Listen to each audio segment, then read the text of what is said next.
State news 71 में आप सभी का स्वागत है। कल देर से हम सडौरा के मोहल्ला गोहानपुर में सैनी बिरादरी द्वारा चौधरी बलवंत सिंह भाजपा प्रत्याशी के समर्थन में एक भव्य विशाल चुनावी सभा का आयोजन किया गया, जिसमें काफ़ी संख्या में बिरादरी के अलावा अन्य लोग भी शामिल हुए।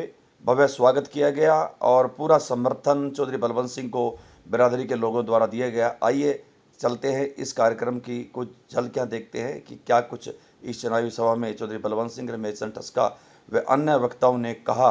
तो आइए चलते हैं, आपको ले चलते हैं मोहल्ला गोहानपुर और इस चुनावी सभा में हम लोग शामिल होते हैं।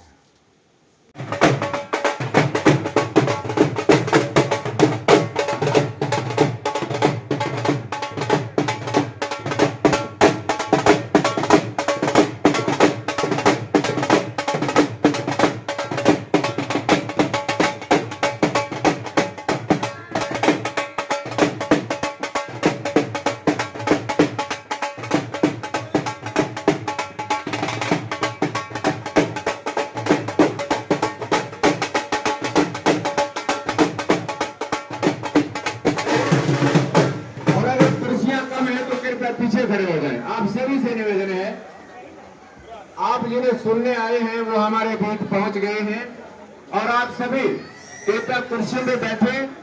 और अगर मुझे लग रहा है कि कुर्सियां कम हैं तो आप सभी प्लीज इधर सामने आ जाइएगा, ताकि हम सभी अपने बहुत ही परम आदरणीय चौधरी बलवंत सिंह जी के विचारों को सुन सकें।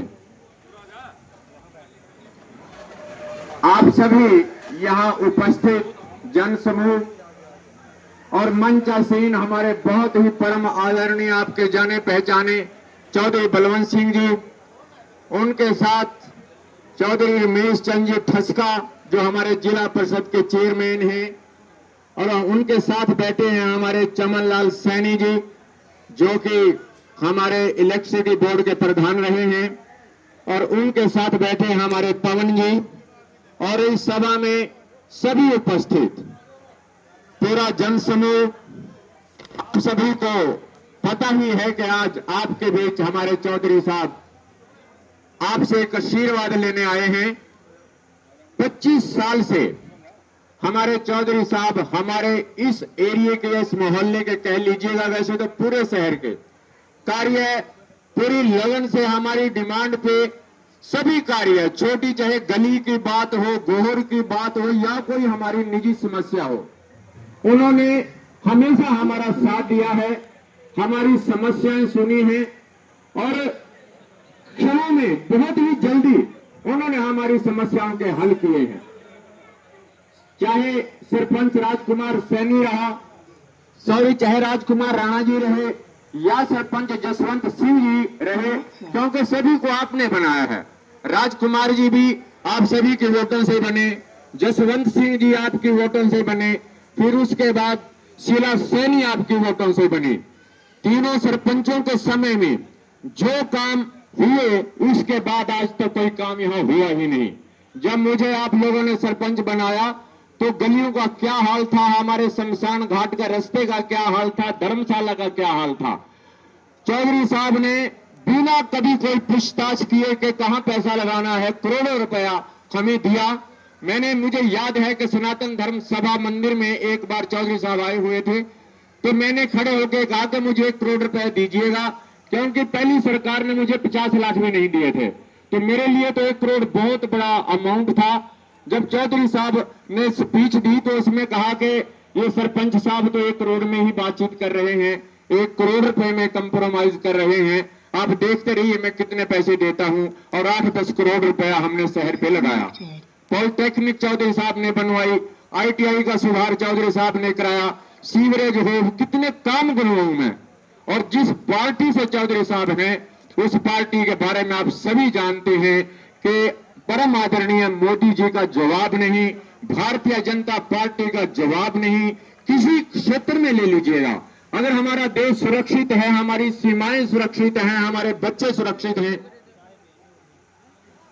तो ये केवल मोदी जी के कारण या भारतीय जनता पार्टी के कारण है। तो मैं तो आप सभी से यही निवेदन करना चाहूंगा कि इस बार ये केवल मोदी जी के कारण है, भारतीय जनता पार्टी पार्टी के कारण है कि आपके इलाके से चौधरी नायब सिंह सैनी को इस हरियाणा का सरताज बनाया है, चौधरी नायब सिंह जी को आपका मुख्यमंत्री बनाया है। तो मैं आपसे हाथ जोड़ के प्रार्थना करता हूं कि आप इस बार ये गलती मत करना, क्योंकि आपने पीछे 5 साल गलती करके देख लिया है। और कमाल की बात यह है कि वोट हम आप सबने इधर भी दी, लेकिन कुछ लोगों ने उधर दी और काम का ब्लेम हमें ही देते हैं। तो भाइयों, अगर हमारी भारतीय जनता पार्टी का एमएलए होगा तभी हम काम करा सकेंगे, ये मजबूरी होती है। तो मेरा आपसे निवेदन है कि ऐसी गलती दोबारा ना हो, जैसे कि एमपी में भी हुई वैसी ही ना हो। अब एक एक वोट आपने कमल के फूल के सामने का बटन दबाना है और चौधरी बलवंत सिंह जी को कामयाब बनाना है। अब मैं ज्यादा ना बोलता हुआ बस आपसे ही निवेदन करूंगा कि मेरी बात को ध्यान से आपने सुना और अपने बच्चों को जहां जहां आपकी रिश्तेदारी है उन सभी को भी यही कहना है कि कमल के फूल के सामने का बटन दबाना है, इसी में हमारी सुरक्षा है। अब मैं जिला परिषद के चेयरमैन श्री रमेश ठस्का जी से निवेदन करूंगा कि अपने विचार रखें। आज जो हमारा आपके बीच में आने का एक वोट की अपील करने के लिए आपके बीच में आए साथियों, मैं ज्यादा कुछ न कहते यही कहूंगा, क्योंकि हमारे अभी 4 प्रोग्राम और भी बाकी हैं। तो साथियों, हमारे लिए जो सबसे बड़ी खुशी की बात है कि हमारे यहीं से जो मुख्यमंत्री नायब सैनी जी बने हैं। साथियों, ये पहला मौका है हमारे लिए। जो उत्तरी हरियाणा से भारतीय जनता पार्टी है जिन्होंने हमें मुख्यमंत्री दिया यहाँ से। और सैनी मिलने वालों को तो मैं खासकर कहना चाहूंगा कि अब की बार जितने भी आप सैनी बैठे हैं, आज के बाद 20-20 वोट बनाने का काम भी करें कल या परसों के लिए, जो नए वोट जोड़े आप, क्योंकि पहला मौका हमारे लिए और आपके लिए भी एक गर्व से सर ऊंचा हो जाता है जब कोई भी किसी भी समाज का जब मुख्यमंत्री बनता है। पहला मौका हमारे लिए साथियों, और हमारे पड़ोस में ये नजदीक से बने हैं, ये भी सबसे बड़ी बात है साथियों। और मैं आपको एक बात और भी बताना चाहता हूं कि जो हमारे भाजपा के प्रत्याशी हैं 3 बार पहले भी हमारे विधायक रह चुके हैं और निश्चित रूप से अब भी विधायक बनने जा रहे हैं। और साथियों, आप जो वोट डाल रहे हो वो एक कैबिनेट मंत्री भी बनेंगे हमारे, ये भी 100 की 100% उम्मीद है, क्योंकि एससी कोटे से जो बनते हैं मंत्री ये पहली बार है, क्योंकि 3 बार पहले भी बने हैं और अब जो कैबिनेट मंत्री बनेंगे 100% ये निश्चित है। साथियों, मैं बस सिर्फ आपको एक बात कहना चाहता हूं कि जब से हरियाणा बना एक इतिहास रहा है कि चाहे कांग्रेस की सरकार रही हो हरियाणा के अंदर सेंटर में, तो नीचे भी निश्चित रूप से कांग्रेस की सरकार रही। और 2014 में जब भारतीय जनता पार्टी की सरकार आई तो लगातार दोनों प्लान भारतीय जनता पार्टी की सरकार नीचे भी और ऊपर भी दोनों जगह रही, क्योंकि हरियाणा वासी इतने समझदार हैं हमारे कि वो सब कुछ ये सोच करके देखते हैं जब सरकार सेंटर में जिसकी है नीचे भी उसी की सरकार बननी चाहिए। अब माननीय प्रधानमंत्री हमारे 2024 में बने तो निश्चित रूप से यहाँ भी भारतीय जनता पार्टी की सरकार 100% बनेगी।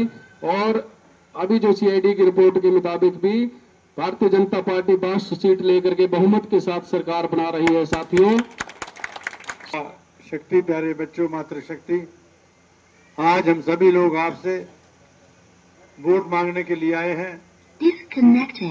केवल दो दिन चुनाव में बचे हैं। हर पार्टी, हर उम्मीदवार आपके पास वोट के लिए आएगा। मित्रों और दोस्तों, देखना आपने है कि वोट का सही हकदार कौन है। आपने 2014 में कांग्रेस से दुखी होकर भारतीय जनता पार्टी की सरकार भारतवर्ष में भी बनवाई और हरियाणा प्रदेश में भी बनवाई। आज माननीय नरेंद्र मोदी की अध्यक्षता में प्रधानमंत्री के तौर पर जो काम देश के लिए मोदी जी ने किए वो बेमिसाल हैं। आज दुनिया में मोदी जी का नाम है। हर राष्ट्र का राष्ट्रपति या प्रधानमंत्री मोदी जी के आगे नतमस्तक है। और पाकिस्तान और चाइना आज आंख से आंख मिला के बात भी नहीं कर सकते, इतनी दबश मोदी जी की है। मित्रों और दोस्तों, हरियाणा प्रदेश में भी सरकार आपने बनाई, मुझे यहाँ से आशीर्वाद देके एमएलए बनाया। 800 करोड़ रुपए 14 से 19 तक, चाहे वो पुलों के थे, चाहे बिजली, चाहे बिजली घर के थे, चाहे पुलों के थे, चाहे कम्युनिटी हॉल बनाने के थे, और चाहे रेस्ट हाउस बनाने के थे, चाहे अस्पताल बनाने के थे, और चाहे कॉलेज और केंद्रीय विद्यालय के थे, चाहे सड़कें रिपेयर थी, चाहे कोई भी गांव में विकास के काम थे, चाहे फिरनी पक्की करने की बात थी, 800 करोड़ से ऊपर इन 5 साल में लगा। 19 में जनता ने मन बदला और विधायिका कांग्रेस की बनाई, जितनी वो आई है, क्या उसने करा है, इसका हिसाब तो आप जनता देगी। तो मैं तो आपसे एक निवेदन करूंगा कि हमें खुशी है कि मुख्यमंत्री हमारे बीच का है। सढौरे हल्के में वो गांव पड़ता था 9 तक, मिर्जापुर, आपकी कईयों की रिश्तेदारियां भी होगी, मित्र प्यारे भी होंगे, जानकारियां भी होंगी। तो मैं तो आपसे एक निवेदन करूंगा, ये पहला मौका है कि हमें हमारे बीच का मुख्यमंत्री मिला। पहले मुख्यमंत्री रोहतक हिसार सरसा भिवानी के बनते थे और वहीं का विकास होता था। 4 से 14 तक कांग्रेस की सरकार रही और माननीय भूपेंद्र सिंह जी हुड्डा प्रदेश के मुख्यमंत्री रहे। एक दिन भी सढौरे हल्के में आए हों तो बता दो, कभी किसी ने सुध नहीं ली, और उनकी आपस की लड़ाई शैलजा और हुड्डा की रही, एक काम तक नहीं किया। ये जो बाहर की सड़क है, ये भी जब 14 में मुझे बनाया गया तब जाके ये बनाई, नहीं सड़क का भी ऐसा हाल था, टूटी पड़ी थी। तो मैं तो आपसे एक निवेदन करूंगा, मित्रों और दोस्तों, आपका सहयोग समर्थन मांगने के लिए हम आए हैं। मैं आपसे अपील करूंगा कि आने वाली 5 तारीख को एक एक वोट कमल के सामने का बटन दबा के भारतीय जनता पार्टी को देने का काम करें, भारतीय जनता पार्टी के उम्मीदवार को जिताने का काम करें। जब हम जीत के चंडीगढ़ जाएंगे तो फिर निश्चित रूप से नैब जी सैनी प्रदेश के मुख्यमंत्री बनेंगे और इलाके के लिए कोई ना कोई अच्छा काम इलाके के लिए वो करेंगे। यही निवेदन करने आपके बीच आए थे, आप इतनी बड़ी संख्या में आए, मैं आपका आभार व्यक्त करता हूं। और यहाँ पहुंचने पर जो फूलमालाओं से स्वागत किया, आशीर्वाद दिया, उसके लिए मैं आपका आभारी हूँ, धन्यवादी हूँ। जय हिंद, धन्यवाद।